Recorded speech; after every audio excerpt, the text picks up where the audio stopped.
Dear students, my name is Dr. Eshan Mandal.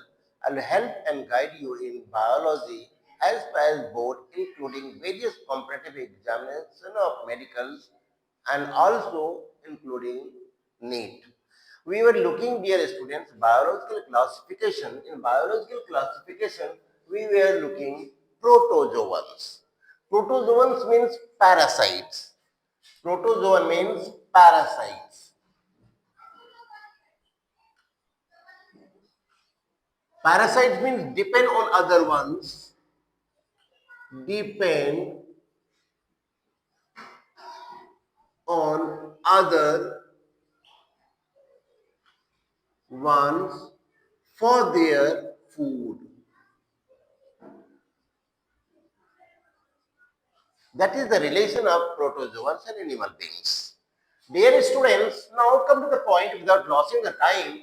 All protozoans are heterotrophs. In the very beginning, just I told you, a protozoan means parasites. Protozoan means parasite. Most of the protozoans are very much harmful for the mankind as far as animal beings. Most of the, मैं लिख देता हूं यहाँ, most of the protozoans are harmful for mankind and animal beings also. ठीक है, animals का हम लोगों को फीवर लगता है तो एनिमल्स में फीवर लगता है. ठीक है, हम लोग को डायरिया डिसेंट्री होता है तो एनिमल्स को भी डायरिया डिसेंट्री होता है. तो डिफरेंट टाइप का डिजीज असर करता है protozoan because they are alternate relationship in between animals and protozoans. All protozoans are heterotrophs. Heterotrophs means depend on other ones. मैं यहाँ भी बताया, especially for their food. The main function is heterotrophs. The organisms depend on other ones for their host, especially for food purposes. And live as predators. और या वो तो live predators के रूप में होता है या parasites के रूप में होता है. ठीक है, पैरासाइट का मतलब है वो अपने होस्ट के बॉडी पर. सपोज दैट फॉर एग्जांपल बच्चों देखो, मॉस्किटो. मॉस्किटो जो है एक ऑर्गेनिजम्स है, उसका होस्ट कौन है जो फूड प्रोवाइड करता है? Animal beings. ह्यूमन बींग्स को देखो, ह्यूमन बींग्स को मॉस्किटो बाइट करता है, सक करता है ब्लड, उससे वो अपना न्यूट्रिशन करता है, फूड प्रिपेयर करता है.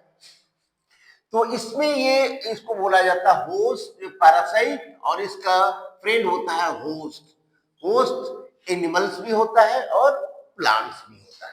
ठीक है, तो they are believe to be primitive relatives of animals. ये प्राचीन काल से एनिमल्स का इंक्लूडिंग ह्यूमन बींग्स का रिलेटिव या रिश्तेदार बनते हुए आया है. ये I mean to state that dear students, देखो मॉस्किटो में एक होता है मेल, एक होता है female. Male mosquito human contact में नहीं होता है. वो जहां सड़ा गला dead and decaying organic substances होता है वह जो है वहां पाया जाता है. और फीमेल एनोफिलीज जो है स्पेशली ह्यूमन कांटेक्ट में होता है. अब question is there, how you can recognise justify this is male mosquito and female mosquito. Male mosquito को पहचानने का एक तरीका बेटा कि वह जो है ब्लैक इन कलर होता है. उसको जब मारोगे एक ब्लैक कलर का स्पॉट आपके कपड़े पे या हाथ पे आ जाएगा. That is recognise that this is male mosquito. और फीमेल मॉस्किटो क्या है, वह गोल्डन कलर का होता है, सुनहरा कलर का होता है. वो specially pass descending life in the contact of human beings. और वो जो है ज्यादा एक्टिव होता है. मेल मॉस्किटो ज्यादा एक्टिव नहीं होता है, फीमेल मॉस्किटो ज्यादा एक्टिव होता है. ठीक है, अब उसके बारे में हम लोग आगे पढ़ेंगे. तो they are believe to be primitive relatives of the animals as per as human beings. और इसके बाद ये तो इंट्रोडक्शन हो गया और बहुत कम कर दिया है आप लोगों को. मैं तो बहुत ज्यादा बताने वाला था लेकिन इसमें है आपकी एनसीईआरटी में कम है. अब इसका चैप्टर ट्रांसफर कर दिया स्टैंडर्ड 12th में, ह्यूमन हेल्थ एंड डिजीज में. उसमें डिस्क्रिप्टिव को में हम लोग देखेंगे. अब देखिए इसमें क्या है, there are 4 major groups of protozoans. Protozoans को 4 मेजर ग्रुप्स में डिवाइड किया गया है बच्चों. कितने 4 मेजर ग्रुप्स में डिवाइड किया गया है प्रोटोजोवन। अब प्रोटोजोवन का मतलब होता है पैरासाइट्स, याद रखना, पैरासाइट्स। नेक्स्ट इसको क्या है, 4 मेजर ग्रुप में डिवाइड किया। पहला है अमीबॉइड प्रोटोजोवंस। अमीबॉइड प्रोटोजोवंस का specially dear NEET experience you see here, amoeboid protozoans को राइजोपोडा भी कहा जाता है, जो आपके एनसीईआरटी में नहीं दिया हुआ है, और जब कॉम्पिटिटिव एग्जाम से मेडिकल्स में आती है इससे एक क्वेश्चन रहता है। तो राइजोपोडा होगा, समझ लेना ये अमीबॉइड प्रोटोजोवंस है, don't go to be confuse, ठीक है। और इसको सार्कोडीना भी कहा जाता है, सार्कोडीना भी कहा जाता है, याद रखना, सार्कोडीना। और सार्कोडाइन्स का मतलब होता है फॉल्स फीट, इसीलिए इसको कहा जाता है सार्कोडीना। सार्कोडीना जो है ये ग्रुप है, मेजर ग्रुप है, ठीक है। सार्कोडीना कह लो, आप राइजोपोडा कह लो, अमीबॉइड प्रोटोजोवंस कर लो, ये सब एक ही है। There is no confusion, it should be happen, इसमें कोई कंफ्यूजन नहीं होना चाहिए। तो इसमें स्पेशली आता है इसमें अमीबा, इसका the best example is amoeba, ठीक है। और अमीबा का डिस्कवर किया था 1751 में रसेल वॉन रोजेनहॉफ, जो आपको आगे हम लोग बताएंगे आगे इसमें। नेक्स्ट पॉइंट है आपका फ्लैजिलेटेड प्रोटोजोवंस, इसमें आता है युगलिना। युगलिना जिसको स्लीपर एनामैक्यूल्स बोलते हैं, युगलिना थोड़ा सा हम लोग पढ़ चुके हैं यूग्लिनोइड्स में। और इसके बाद आता है सीलिएटेड प्रोटोजोवंस, जिसमें आता है इसका बेस्ट एग्जांपल पैरामीशियम। इसमें thousands of cilia appears on their surface, body surface, helps in the locomotion, ठीक है। और इसमें युगलिना में क्या होता है, फ्लैजिला होता है, फ्लैजिला, इसलिए इसको फ्लैजिलेटेड बोलते हैं। और इसमें सीलिया होता है, इसलिए इसको सीलिएटेड बोलते हैं, सीलिएटेड। अब इसके बाद है स्पोरोजोवन। स्पोरोजोवन स्पेशली इसमें देयर इज नो लेग्स, इसमें कोई लेग अगर होता भी है, suppose that for example they are useless, किसी काम का नहीं होता है। और ये प्रोटोजोवंस में स्पोरोजोवन ही एक ऐसा ऑर्गेनिज्म है इसमें लेग होता नहीं, अगर होता है तो दे आर फंक्शनलेस। इसमें सबसे पहले आता है इसमें मलेरियल पैरासाइट्स, मलेरियल पैरासाइट्स, इसको प्लाज्मोडियम बोलते हैं, मलेरियल पैरासाइट्स, मलेरियल पैरासाइट्स, इसको बोलते हैं प्लाज्मोडियम। आगे हम लोग देखते हैं बच्चों। अब नेक्स्ट है आपका, पहला देखते हैं अमीबॉइड प्रोटोजोवंस। यहां पर हमने लिखा अमीबॉइड प्रोटोजोवंस को राइजोपोडा भी कहा जाता है, और इसी को दूसरा नाम है सार्कोडीना, मैं लिख देता हूं बेटा, सार्कोडीना। और सार्कोडाइन उसके लेग को कहा जाता है, याद रखना, सार्कोडाइन एक ऑर्गेनिजम्स है और सार्कोडाइन उसके लेग को कहा जाता है, अमीबा के लेग को कहा जाता है। इसको सीडोपोडिया भी बोलते हैं या फाल्सपिट भी बोलते हैं। Now come to the point, amoeboid protozoans lives in fresh water, वो फ्रेश वाटर में होता है, मेरीन वाटर में होता है, मॉइस्ट सॉइल में भी पाया जाता है, इसलिए मैंने लिखा यहाँ, note it down here, amoeboid protozoans live in fresh water, marine water, खारा पानी में भी होता है, जिसको सी वाटर भी आप कहते हो, कह सकते हो, and moist soil. This is the habit and habitat to pass the descending life of this protozoan amoeba, ठीक है। तो इससे क्या है, they move and capture their prey with the help of their putting out pseudopodia, जिसको बोलते हैं false feet. और इसी का दूसरा नाम है सार्कोडाइन्स, जो ऑलरेडी आया mention on your white board as you can see. Specially found this organs in amoeba.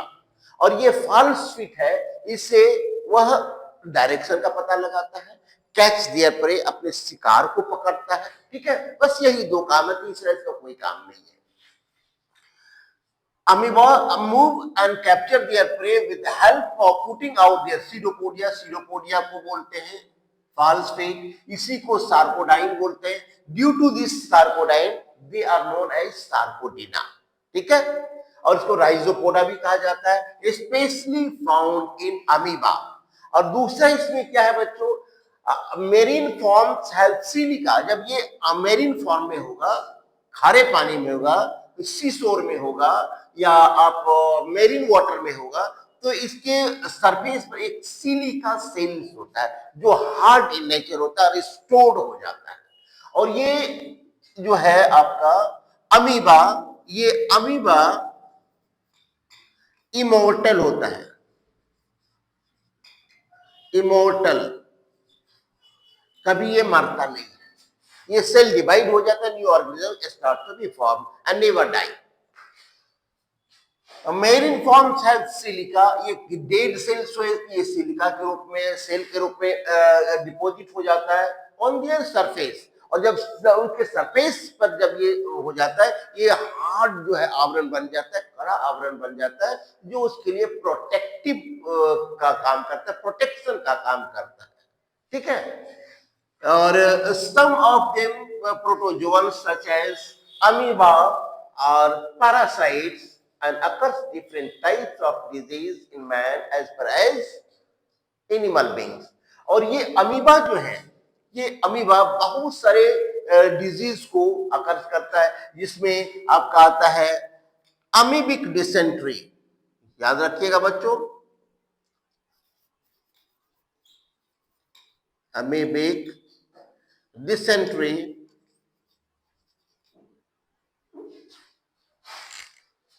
Amoebic dysentery,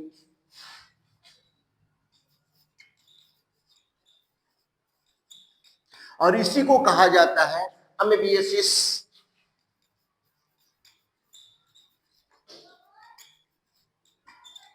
amoebiasis, अब डॉक्टर के पास जाओगे तो ये इतना बड़ा लिखता नहीं, केवल अमीबियासिस लिखता है, वो इससे आपके डिजीज का हिस्ट्री पता चल जाता है।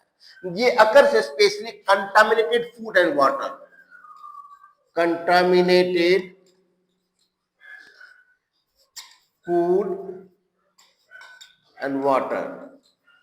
एग्जाम्पल मैं बता दे रहा हूं, आप लोग पानी पूरी खाते हो, उसी पानी में कितनी बार वो हाथ डालता है, at least 1000 of times they start to inhale their water, inhale their hand inside the water। वही हमारे बॉडी के अंदर जाता है, इसका डिसीजन जो हमारा लीवर करता है, ठीक है बच्चों। तो लीवर ही एक ऐसा ऑर्गन से हम लोगों के बॉडी में, आपने अच्छा खाना खाया या खराब खाया, जैसा भी खाना है वो डिसाइड वही करता है, जज वही करता है। अगर अच्छा खाना नहीं खाया तो लीवर अपना मुंह को बंद कर देता है, बाइल जूस रिलीज नहीं करता है, इससे आपका फूड डाइजेस्ट नहीं हो जाता है। That's why the reason of amoebic dysentery और अमीबियासिस, ठीक है।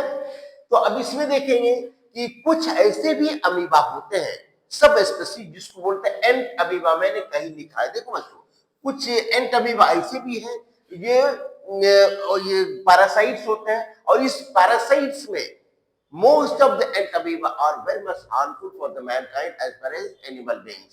एग्जाम्पल मैं लिख देता हूं, इसका कुछ एग्जाम्पल है।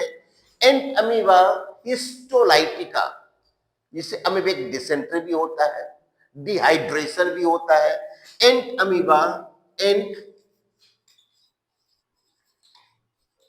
अमीबा इसे अमीबिक डिसेंट्री और डिहाइड्रेशन होता है। और दूसरा है entamoeba gingivalis. Entamoeba, E for ant amoeba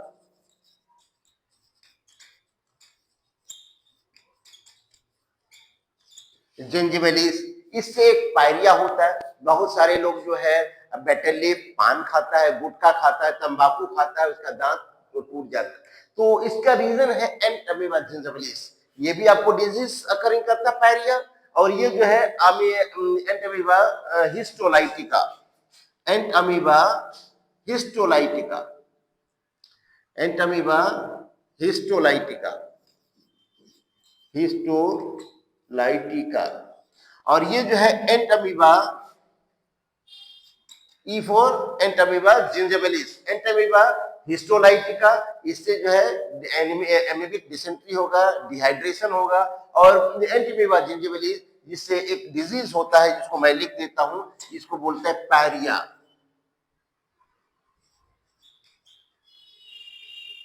diarrhoea, अब देखोगे यंग स्टेज में बहुत से लोगों का दांत टूट जाता है, ठीक है। और तीसरा एक और है बच्चों जिसका नाम है एंटमीबा कोली, इकोलाई भी बोलते हैं। इकोलाई स्पेशली होता है फीमेल के यूरिनोजेनिटल ऑर्गन्स में, उसको बोलते हैं इस्चरिशिया कोलाई, लेकिन उसको भी इकोलाई ही बोलते हैं, इसको भी इकोलाई बोलते हैं। ये ह्यूमन बींग्स के लिए यूजफुल है, यूजफुल है, यूजफुल इन द सेंस यही एक ऐसा प्रोटोजोआ है which one specially useful for the Mankind. Suppose for example आपने खाना खाया, नॉन वेज या वेज जो भी खाते हो आप खाया, अगर ज्यादा खाना खा लिया तो एसिडिटी बनता है। क्या बनता है? एसिडिटी। उसके लिए उसका रिलीफ पॉइंट आ गया है इनो। देखो 6 सेकंड में रिलीफ हो जाता है। अब तो गैसो फास्ट भी आया, 2 सेकंड में रिलीफ हो जाता है। तो ये सभी जो होता है आपका कंटामिनेटेड फूड एंड वाटर से। इसके बाद हम लोग देखेंगे बच्चों नेक्स्ट पॉइंट, फ्लैजिलेटेड प्रोटोजोअन्स। ठीक है बच्चों।